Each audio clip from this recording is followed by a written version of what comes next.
When will we know whether Trump or Harris is the projected winner of this election?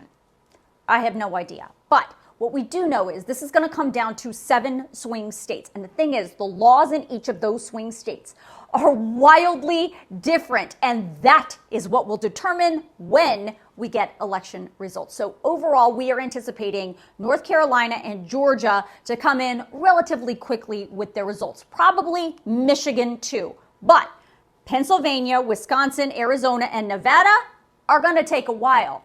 And here's why. As I told you in this video a few days ago, laws in Pennsylvania and Wisconsin do not allow elections officials to even touch mail-in or absentee ballots until election day. And those take longer to count because elections officials have to go through what's called processing or canvassing. That's where elections officials match the signatures, verify the registrations, open the envelope, and then flatten out the ballot. And all that has to happen before they can even count it. And that's on top of all the counting of the day of votes. That puts the vote counting efforts behind the 8 ball. In 2020, because of these state laws, Pennsylvania wasn't called until 4 days after the election. And in Wisconsin, a projection couldn't be made in 2020 until the next day, which is what we are expecting again this year. Arizona could be difficult for several reasons too. On the plus side, Arizona law does allow elections officials to process and count mail-in and absentee ballots the second they're received, which you'd think would speed up their counting process. But folks in Arizona like to drop their mail-in ballots off on election day, which means that processing and counting has to happen on top of all the other in-person election day votes that need to be counted. And then in addition, this year's Arizona ballot just so happens to be super long with multiple races, multiple ballot measures, and multiple pages, which elections officials fear will slow down the counting. Elections officials in that state are concerned that the vote count in Arizona could take 10 to 13 days.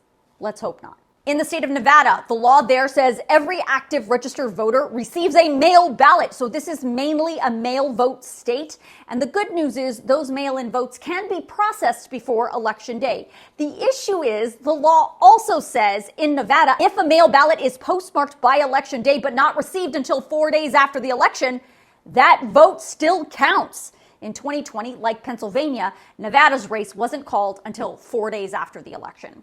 North Carolina and Georgia have a track record of counting votes relatively quickly. State laws in those states allow for elections officials to process mail-in and absentee ballots before election day. So those usually come out really quickly after the polls close. There is some concern, though, that because of damage from Hurricane Helene, some results in North Carolina may be slightly delayed, but hopefully not by much. Lastly, in 2022, voters in Michigan changed their state laws to add more days to in-person early voting, and now their elections officials are also allowed to process mail-in and absentee ballots before election day. That all speeds up election night results. Now, Michigan's Secretary of State believes because of these changes, they will have results no later than 8 p.m. the day after the election, and maybe even before.